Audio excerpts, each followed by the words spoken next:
2023년 56조 원이나 세수펑크가 났고 정부의 실질적인 재정 상태를 보여주는 관리 재정 수지 적자는 87조 원에 달했으며 나라 빚은 1127조로 GDP 대비 국가 채무 비율이 사상 처음 50%를 넘어섰습니다. 윤 정부 취임 2년간 나랏돈 부족이라는 초유의 사태를 겪고 있음에도 올해 감세 규모는 추산 가능한 것만 합산했을 때 6조 이상입니다.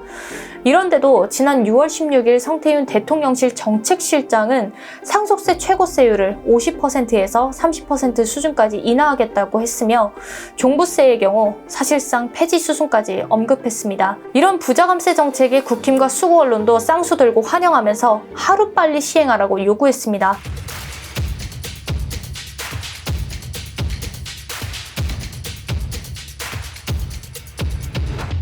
결국 윤 대통령과 국힘은 서민이 죽어나가든 말든 상관없이 자신들의 편의에 맞고 또 기득권과 함께 이권을 나눠 먹을 수 있는 수단이 될 감세를 밀어붙이고 있는 것입니다. 그러면서 국민들의 최소한의 의식주라도 해결하기 위해 이재명 대표가 제안한 25만 원 지원금은 인플레이션이라는 말도 안 되는 억지 주장으로 반대하고 있습니다. 국가 경제 시스템을 망가뜨리는 부자감세는 적극 주장하면서 민생지원금 25만 원은 인플레이션이 발생한다고 호들갑을 떨며 대단히 나라의 빚과 경제 위기를 걱정하는 척하는 윤 대통령과 국힘 등 수구 보수의 위선이 정말 역겹습니다.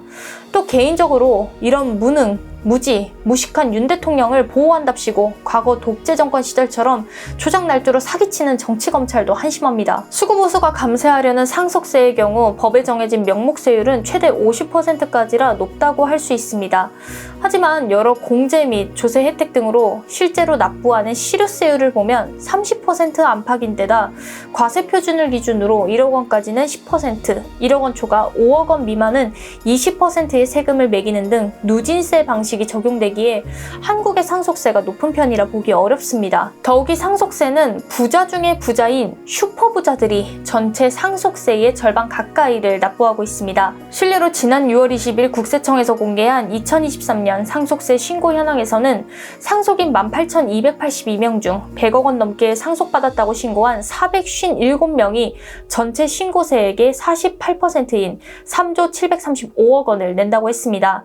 이를 보면 일반 서민들이나 중산층이 상속세 부담을 겪는다는 주장은 매우 납득하기 힘든 것입니다. 만약 윤 정부의 계획대로 상속세 인하가 추진될 경우 최소 수조 원대의 세수가 증발할 것은 자명한 일입니다. 종부세의 경우 지난 문재인 정부 때 폭등한 집값을 잡기 위해 과세 기준을 강화하는 과정에서 어렵게 집 한 채를 구입한 사람들이 과도한 세금을 내게 되는 일도 발생했기에 과세별 구간 기준을 재설정하는 등의 세법 보완은 당연히 필요합니다. 하지만 문제는 다주택자와 고가주택 보유자가 주로 부담하는 종부세를 가지고 마치 중산층과 서민에게 엄청난 부담인 것처럼 호도하며 종부세 완화를 넘어 폐지까지 손대려 한다는 것입니다. 정말 심각한 문제는 종부세 세수 대폭 감소로 지방 재정이 직격탄을 맞는다는 것입니다. 원래 종부세 세수 전액은 지방 재정인 부동산 교부세 세원으로 쓰이며 조세 형평성을 강화시키고 자산 불평등을 완화해 궁극적으로 지역 균형 발전에 이바지합니다. 그러나 2023년 정부가 각 지자체에 나눠준 부동산 교부세액은 4조 9,601억 원으로 2022년 대비 약 2조 원 이상 지방재정이 줄어들었습니다. 이처럼 중앙정부에서 종부세를 완화하면서 지방 교부금을 줄여 지방재정 부담을 가중시키고 있는 상황에서 앞으로 수도권과 지방 간의 급격한 양극화와 함께 종국에는 지방소멸이라는 국가적 재난까지 발생하게 될 것입니다. 이처럼 상속세, 종부세 완화가 실속 없는 정책임이 뻔한데도 윤 정부는 끝까지 추진하려는 의지를 보이고 있습니다. 중요한 점은 이런 윤 정부의 부자감세 기조 가운데 두 가지 상황을 마주하게 됐다는 것입니다. 첫째, 조세 지출의 급증입니다. 조세 지출이란 정부가 징수해야 할 세금을 면제하거나 감액할 시 일종의 보조금을 주는 것으로 간주하여 조세에서 지출했다고 표현해 일컫는 말입니다. 기획재정부 자료에 따르면 2019년에서 2021년까지 고소득자 대상 조세 지출은 연간 10조 원 안팎이었으나 윤 정부가 취임한 2022년에는 12조 5천억 원으로 늘었고 2023년에는 무려 14조 6천억 원치인 것으로 예상됐습니다.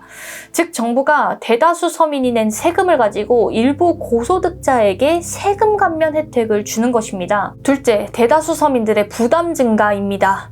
실내로 월급, 상여금, 세비 등 근로소득에 부과돼 직장인이 내는 근로소득세 수입의 경우 2023년 59조 1천억 원으로 전년보다 1조 이상 증가했습니다. 또 총 국세에서 근로소득세가 차지하는 비중도 2022년 14.5%에서 2023년 17.2%로 증가하며 가장 높은 비중을 보였습니다. 그리고 개인이 번 모든 소득을 합산해 부과하는 종합소득세의 경우 올해 납부 대상자가 1255만 명으로 작년에 비해 82만 명이나 증가했습니다. 물론 이러한 세부담에 고금리, 고물가 등도 영향을 미쳤지만 문제는 윤 정부가 부자 감세로 초부자와 대기업은 혜택을 주는 반면 이로 인한 세수 부족분을 메꾸고자 대다수 서민들의 주머니를 털어가고 있다는 것입니다. 거기다 서민복지 예산이 삭감 차원을 넘어 아예 폐기되면서 각종 혜택들이 사라지고 있습니다. 한 예로 특성화고를 나와 중소기업에 3년 이상 다니면 등록금을 지원받는 희망사다리 장학금의 경우 올해는 630명만 지원하며 작년에 비해 7분의 1 수준으로 줄었습니다.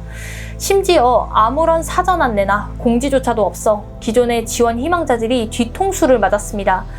이처럼 하루하루 버티는데 급급한 서민들은 등골이 휘어지는데 그나마 희망이 되어줄 국가복지 정책마저도 계속 사라지고 있는 것입니다. 이런 부자 감세가 지속된다면 빈익빈 부익부가 심화되다 못해 서민은 극빈층으로, 중산층은 서민으로 전락하고 말 것입니다.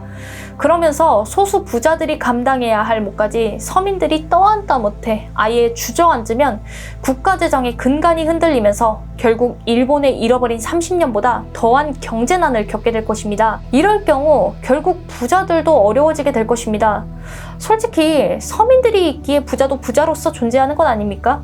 이걸 안다면 지금 서민들이 희생하도록 둘 게 아니라 어떻게 함께 공존하며 살아갈 것인지 논하는 게 현명한 처사일 것입니다. 대다수 서민들의 미래를 위해서라도 수구보수는 사라지고 더불어 살아가며 나누는 가치를 지닌 진정한 정통보수와 강남좌파들이 나와서 서민을 위해 헌신하는 이재명 대표를 지지하고 함께 연대해줘야 합니다. 또한 노블레스 오블리주 정신을 제대로 보여줄 수 있는 부자들도 많아져야 할 것입니다.